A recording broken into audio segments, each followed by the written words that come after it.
forging of the Sampo.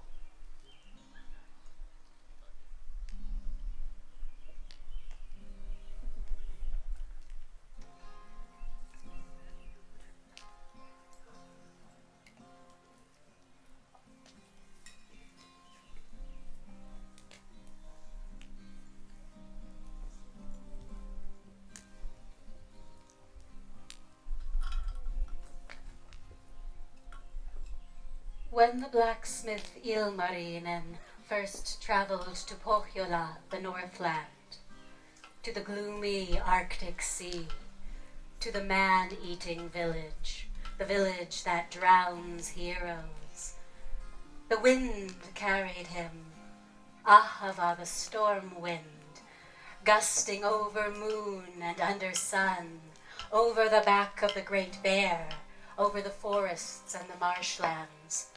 It set him down at the gates of Louhi's farm. No watchdog barked, no bird cried out. Louhi, the mistress of the north, gap-toothed witch of the man-eating village, rose early that morning. She swept out her rooms, swept all the dust out to the farthest field. There, she listened. From 6 sides, from 8 sides. No watchdog barked, no bird cried out. But Louhi heard the step of a man in her farmyard, a footfall in the farmyard dirt. So she stepped forth, adorned and anointed, dressed and bedecked, and hailed Ilmarinen. And who are you, who comes by the wind's road, along the sledway of Ahava, the storm wind, so silently my watchdogs do not bark? Well, never mind. Come inside and eat. And she took Ilmarinen's arm and led him into the house. She seated him at her table, gave him food to eat and drink in plenty. Then she went into the farther room and whispered to her daughter, the maiden of the north. Daughter, put on your best dress. Pinch up those roses in your cheeks. Go to the storeroom and pick out bright brooches for your breast, bright beads to adorn your neck, and come forth like a flower, like a berry, my dear. We have a visitor, and I see that we can gain much by his coming. Then Louhi went back, and she said to Ilmarinen, Now, I see that you have come from the south. Tell me, do you know, have you heard of that great smith Ilmarinen? We have longed for that man to visit us here in the north. If he came here, I would have work for him. I would wish him to forge for me the Sampo, the magic mill, the source of life. And Ilmarinen answered, Maybe I know him, this Ilmarinen, this smith. For I myself am Ilmarinen. I am that skillful craftsman.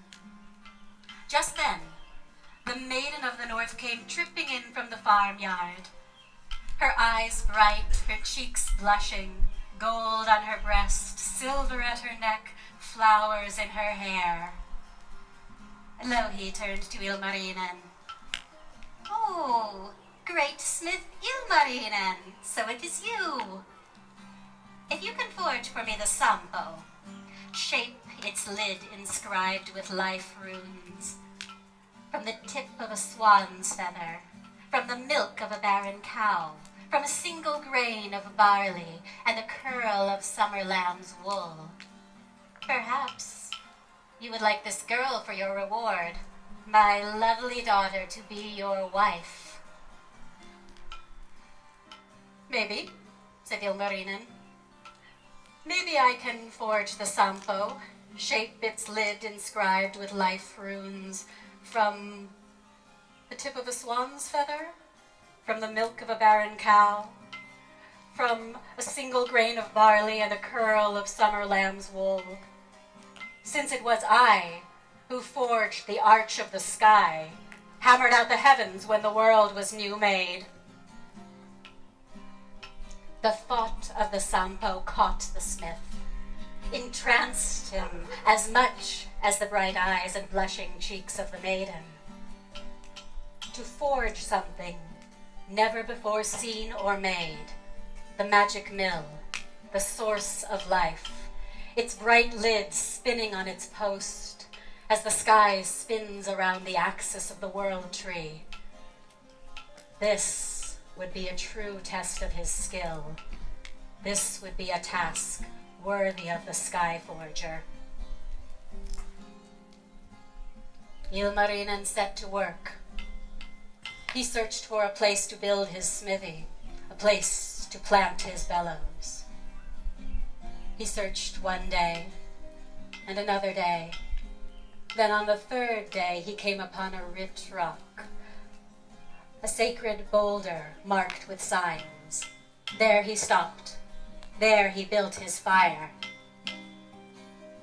Ilmarinen gathered his materials: the tip of a swan's feather, the milk of a barren cow, a single grain of barley, and a curl of summer lamb's wool.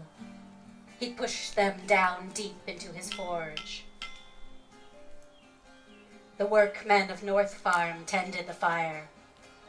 3 summer days long, 3 summer nights long. They pumped the bellows, standing on the rich rock, with pebbles heaped about their heels. Heat rolled from the forge. Smoke rose. Ashes fell. On the first day, Ilmarinen himself bent down and looked into the forge to see what might be coming from the fire, from the flame. A crossbow rose up from the fire, a bow of gold from the flame. "Forge me," said the bow. "Forge me, and I will serve you in death. Every day I'll claim a head, some days even 2. Ilmarinen was not pleased with this. He broke the bow into pieces and threw them back into the fire. He set the workmen back to pumping. Smoke rose. Ashes fell. On the second day, Ilmarinen again bent down and looked into the forge to see what might be coming from the fire, from the flame. A boat rose up from the fire, a copper boat from the flame. "Forge me," said the boat. "Forge me, and I will serve you in war, carry you to battles across the sea." Ilmarinen was not pleased with this. He broke the boat into pieces and threw them back into the fire. He set the workmen back to pumping. Smoke rose. Ashes fell. On the third day, Ilmarinen again bent down and looked into the fire to see what might be coming from the fire, from the flame. A plow rose out of the fire, a silver plow from the flame. "Forge me," said the plow. "Forge me, and I will serve you in conquest. Plow any land you wish, strangers' lands, neighbors' lands, even the sacred meadows and the holy forests." Ilmarinen was not pleased with this. He broke the boat into pieces and threw them back into the fire. Now, he sent the workmen home. He called upon the winds to fan the flames, the storm winds to pump the bellows. The north wind blew, and the south wind howled. The east wind gusted, and the west wind roared. One day, and another day, and a third day. Flames flashed through the windows of the smithy. Sparks flew out through the doorway. Gray ashes floated to the sky. Black smoke rose to the clouds. At the end of the third day, Ilmarinen bent down and looked into the forge, saw the Sampo being born. The bright lid growing. Then Smith Ilmarinen began to hammer, began to tap and pound and strike, shaping the Sampo with skill. On one side, a grain mill, on another, a salt mill, on the third, a money mill. Then the new Sampo began to grind, its bright lid spinning on its post as the sky spins upon the axis of the world tree. At twilight it ground a binful to eat, another to sell, a third to store away. Louhi was pleased. She took the Sampo into the rocky hills of Northland, deep inside the Copper Mountain.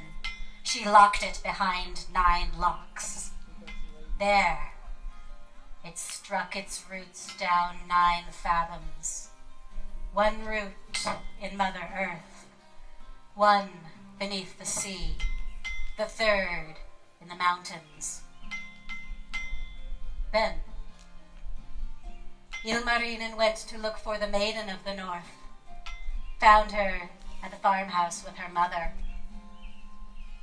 "Now," he said, "now that the Sampo is finished, and its bright lid inscribed with life runes, will you marry me?" But before Louhi could speak, the maiden herself answered, "But who would make the birds sing in the north this summer and the summer after, if I go to the south with you? If I go, all the birds would leave the forests, leave the mountains, leave the fields of Northland. No, summer is no time for me to leave my home. I have too much work to do. Who would pick the berries in the meadows? Who would sing by the shore of the lake? Who would run through the forests? Who would dance in the glades? No, Ilmarinen, I will not marry you. At least not now. Come and ask another time, Smith. Come when the time is right." "Oh dear," said Louhi. "Poor Ilmarinen. I am so sorry. But what can I do? Young people these days, you can't do anything with them. Now, would you like to go back home, back to your Southland?"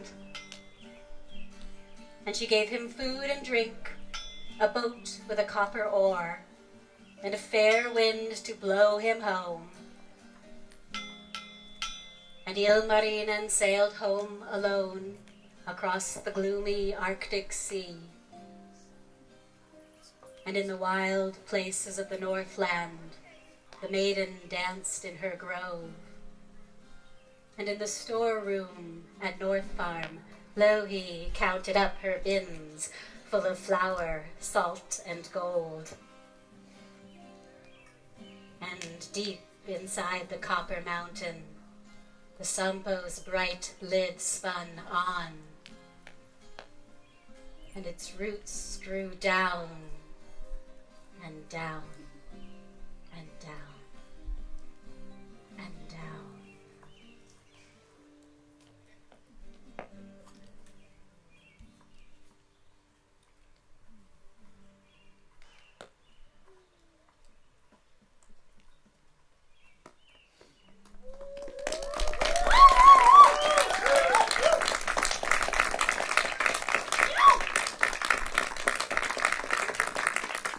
The end. Thank you.